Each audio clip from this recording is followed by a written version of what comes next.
పార్వతి గాజులు పగలగొట్టాలని చూసావు. నీ చెంప పగలగొట్టించుకున్నావు.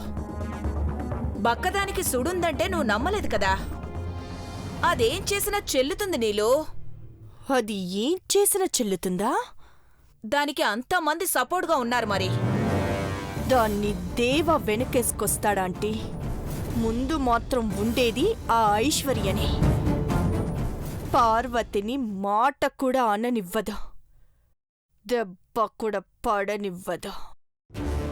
జుట్టున్నావిడ ఎన్ని కొప్పులైనా కడుతుందంటారు. కడుపు పండి వారసుండివ్వబోతున్న ఐశ్వర్యకు ఆ మాత్రం విలువుండదా చెప్పు?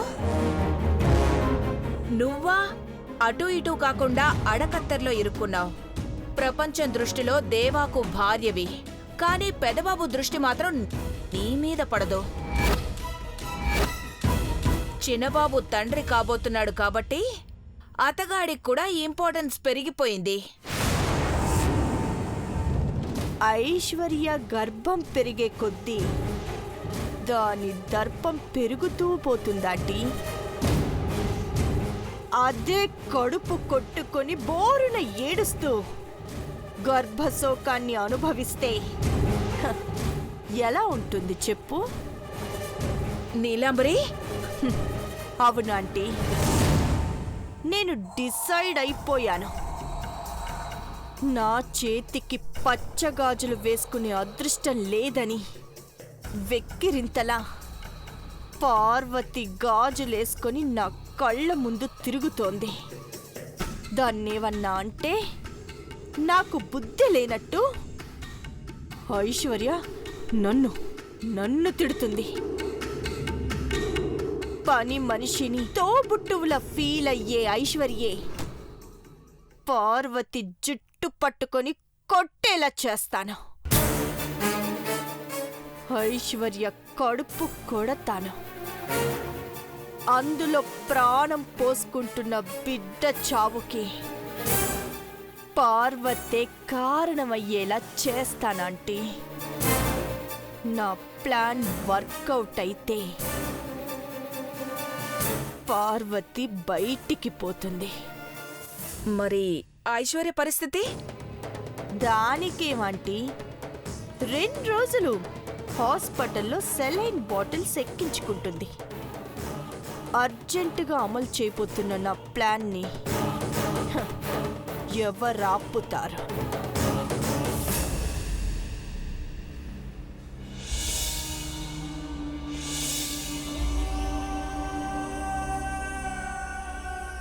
పెద్దబాబు గారు,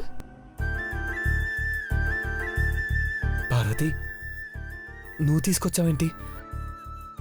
ఇప్పుడు ఎవ్వరేమనుకున్నా సరే కరెంట్ షాక్ కొట్టినప్పుడు పళ్ళరసం తాగాలంట, బేగా కోలుకుంటారంట. నువ్వు మళ్ళీ నా గదిలో అడుగు పెట్టగానే నాకు కొత్త శక్తి వచ్చినట్టయింది పార్వతి.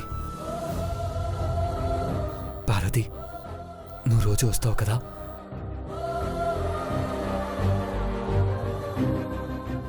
ముందు తాకండి పెద్దబాబు గారు. అమ్మగారు నన్ను కొట్టినా సరే ఈ పూటైతే మీకు నేనే సేవ చేస్తాను. నువ్వు నా మీద చూపించే ప్రేమను అమ్మ ఎప్పుడు అర్థం చేసుకుంటుందో పార్వతి. నువ్వు ఇంకేమన్నా చెప్పాలా? ఇంకేమన్నా అబద్ధం చెప్పాలనుకుంటే చెప్పేయి. నేను చూడాలనుకుంటున్నాను నన్ను మోసం చేయడానికి నువ్వు ఎంత నీచానికి దిగజారగలవు అని. ఎందుకు ఆలియా, ఎందుకు నువ్వు ఇలా చేసావు?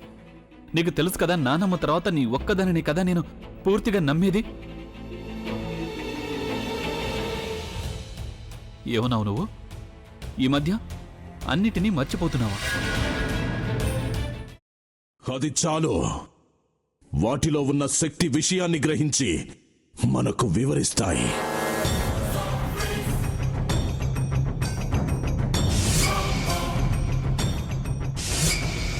ఎవరు ఆ దండ విప్పొద్దు, గది తలుపులు తెరవద్దు.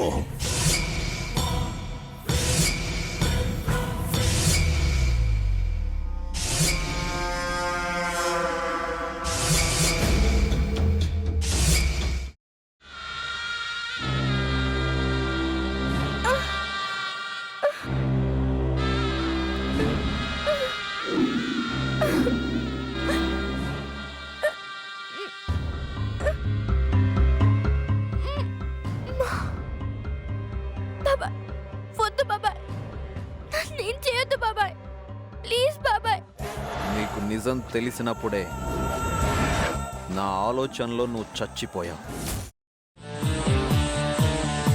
అబ్బా ప్లీజ్ కొంచెం తినండి ప్లీజ్. భీమారావు గారు మీరా? ఇగో మీరా కాదు సక్కుబాయ్. అవును, మీ పనామే లేచిపోయిందని చెప్పి కంప్లైంట్ ఇచ్చినావు కదా. రేయ్, ఆయన కంప్లైంట్ ఇచ్చింది లేచిపోయిందని కాదు, కనిపించడం లేదు అని. అచ్చా, అట్లానా? సరే మేడం. ఇడియట్. ఆ వంట మనిషి పేరేంటన్నారు? రత్తాలు మేడం. ఏం పెద్ద మంచి, నీ వంట మంచిని కూడా మేడం అని పిలుస్తావా? రేయ్ హాఫ్ బ్రెయిన్,